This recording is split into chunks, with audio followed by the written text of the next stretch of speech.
Hi hello welcome to current TV news. Andhra Pradesh deputy CM Pawan Kalyan గారిని ఒక pastor ఆంధ్రప్రదేశ్లో ఉన్నటువంటి ఉమ్మడి తూర్పుగోదావరి జిల్లా ముమ్మిడివరంలో ఒక పాస్టర్ ముక్కలుగా పవన్ కళ్యాణ్ గారిని నరికేయాలి, సనాతన ధర్మం గురించి మాట్లాడితే ఎవరినైనా సరే ఇలాగే చేయాలి అనేటువంటి మాటలు మాట్లాడారు. అతని మీద ఎలాంటి చర్యలు ఆంధ్రప్రదేశ్ ప్రభుత్వం ముఖ్యంగా హోంశాఖ తీసుకుందని సోషల్ మీడియాలో మాట్లాడుకుంటున్నటువంటి పరిస్థితి అయితే కనిపిస్తుంది. దీని మీద మనతో పాటు ప్రముఖ రాజకీయ సామాజిక విశ్లేషకులు ఉన్నారు. చందు శ్రీనివాస్ గారు, ఆయన అడిగి తెలుసుకున్నాను. సార్ నమస్తే. నమస్కారం అండి. సార్, మీరు చూసా ఉండొచ్చు ఆ వ్యాఖ్యలు కూడా. రీసెంట్గా సోషల్ మీడియాలో చాలా మంది ఇదే క్వశ్చన్ చేస్తున్నారు. హోమ్ మినిస్టర్ గారిని అలాగే సీఎం గారిని ట్యాగ్ చేస్తూ ఏం చర్యలు తీసుకున్నారు, అంత దారుణంగా మాట్లాడిన అతన్ని పిలిపించి స్టేషన్కి పిలిపించి మళ్ళీ వదిలేశారు అనేటువంటి మాటలు వినిపిస్తుంది. నరేష్ గారు, మనం కూడా నియంత్రణతో ఉండకూడదు, ప్రజాస్వామ్య పాలన ఉండాలి అని గత 2.5 సంవత్సరాల నుంచి 3 సంవత్సరాల నుంచి నొక్కి వక్కానిస్తాను. ప్రజల్లో ఉన్నది చెప్పాం. కూటమి అధికారంలో వస్తే సమస్యలు తీరుతాయని చెప్పి కూడా మనం చెప్పడం జరిగింది. జగన్ గారి నియంత్రణతో ఇట్లా ఉండకూడదని కూడా మనం చెప్పాం. ప్రజల్లో ఉన్నదే మనం చెప్పింది. మన మీద ఎవరి మీద ప్రేమ ఉండదు, దేశం ఉండదు.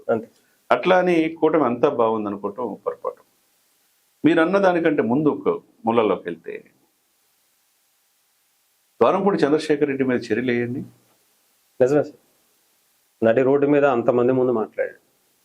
వాళ్ళ అమ్మగారిని, వీర మహిళని కొట్టాడు. అవును సార్, చాలా పక్కన పెట్టండి. కాకినాడ కేంద్రంగా అటు బంగ్లాదేశ్, ఆఫ్రికా కంట్రీస్కి బియ్యం సరఫరా అవుతున్నాయి అనేది అందరికీ తెలుసు, నగ్న సత్యం. పవన్ కళ్యాణ్ గారు బయటికి తీసుకొచ్చి చూపించారు. అన్ని పాత్రలు ఉన్నాయి. సీజ్ ద షిప్ అనేదాకా ప్రపంచానికి ఆయా పాత్రలు, పాత్రదారులు ఎంత మాఫియా వెళ్తుందో అర్థమైంది.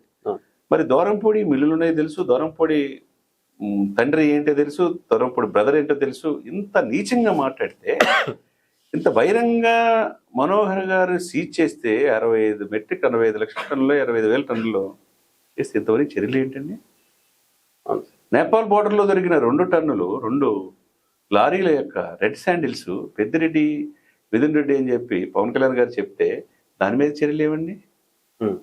మరి అటవీ శాఖ ఆక్రమించుకున్న అటు సజ్జల రామకృష్ణారెడ్డి కావచ్చు, లేకపోతే సరస్వతి భూములు ఏదైతే స్వాధీనం చేసుకున్నారు కదా, మరి అదే పెద్దిరెడ్డి ఆయన భూములు ఎందుకు అటవీ భూములు ఆక్రమించుకున్నారని ఏరియల్ వ్యూ చూపిస్తే దాని మీద చర్యలు ఏంటి? అంటే ఇష్టం వచ్చినట్టు మాట్లాడి కూటమి ఏమి చర్య తీసుకోవద్దు అనేది సగటు మానవుల్లో ఉన్నమాట వాస్తవం. అవునా కదా? అంతే కదండి. మరి ఇప్పుడు ఈ కూటమి అధికారంలో ఉంది వైసీపీయా లేకపోతే కూటమి అనేది ప్రశ్న తలెత్తుంది. సాక్షాత్ ఈ కూటమి అధికారంలో రావడానికి కారణం డిప్యూటీ చీఫ్ మినిస్టర్ని ముక్కలుగా నరుగుతానంటే అంత అనాగరికంగా మనం ఉన్నామా? ఏం చర్యలు నిజంగా? హోమ్ మినిస్టర్ ఏం చేస్తున్నట్టు, చీఫ్ మినిస్టర్ ఏం చేస్తున్నట్టు, లోకేష్ గారు ఏం చేస్తున్నట్టు?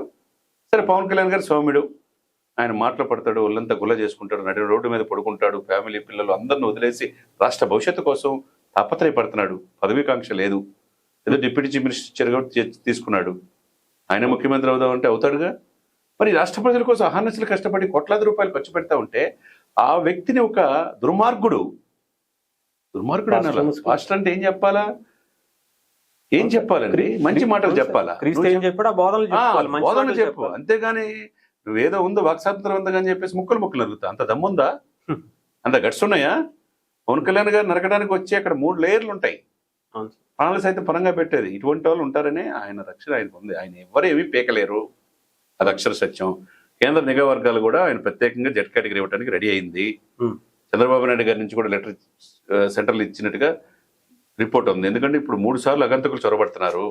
ఆయన ఎలా భౌతికంగా లేకుండా చేయాలని రాజకీయాల్లో అవతల వ్యక్తిని ముఖ్యమంత్రి పదవినే తీసేసి 150 సీట్ల నుంచి 11 సీట్లకి చెప్పి చేసినప్పుడు ఆ బాధ చాలా మందిలో ఉంటది. ఆ విధంగా శత్రువులు కూడా పెరుగుతారు. ఇంకో హిందూ సనాతన సాంప్రదాయం అని చెప్పేసరికి దానికి కూడా శత్రువులు పెరుగుతారు. ప్రపంచం మెచ్చుకుంది. అదే సమయంలో శత్రువులు కూడా పెరిగారు.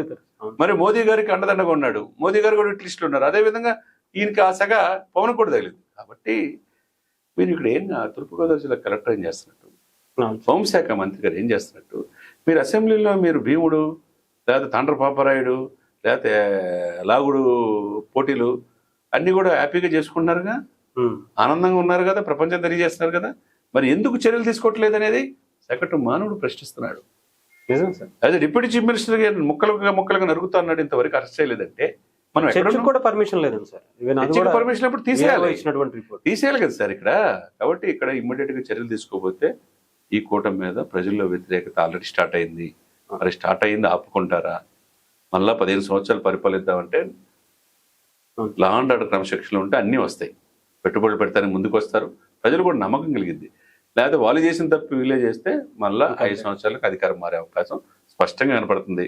మరి వీళ్ళ చేతిలో ఉంది law and order, Chandrababu Naidu గారి చేతిలో ఉంది, హోంశాఖ ఆమె చేతిలో ఉంది. మరి డిప్యూటీ చీఫ్ మినిస్టర్ మీ యొక్క అధికారులు రావడానికి, మీ పదవులు రావడానికి కారణమైన వ్యక్తి అక్కడ ఉన్నాడు. మరి ఆయన ముక్కలుగా నరుగుతానంటే మిమ్మల్ని నరుగుతానన్నట్టే. అంతే కదా సార్, అంతే కదండి. భాగమే కదా సార్ ఆయన. ఇప్పుడు కూడా చర్యలు తీసుకుని ఒక్కొక్క మాట అనాలంటే భయం అనే కలిగేటట్టుగా చేయాలి. కానీ ఇంతవరకు ఏమి చర్యలు తీసుకోకుండా ఉంటే, చంద్రబాబు నాయుడు గారిని ఒక మాట అనగానే అంతలా అమ్మటి రాంబాబు గారిని అమరరాంబాబు గారు అరెస్ట్ చేశారు, అదే కులాలు గిలాలు అని చెప్పేసి రకరకాలుగా ఇచ్చేశారు కదా. మరి ఇప్పుడు పవన్ కళ్యాణ్ గారు ప్రాణం కాదా? పవన్ కళ్యాణ్ అన్న మాట కాదా?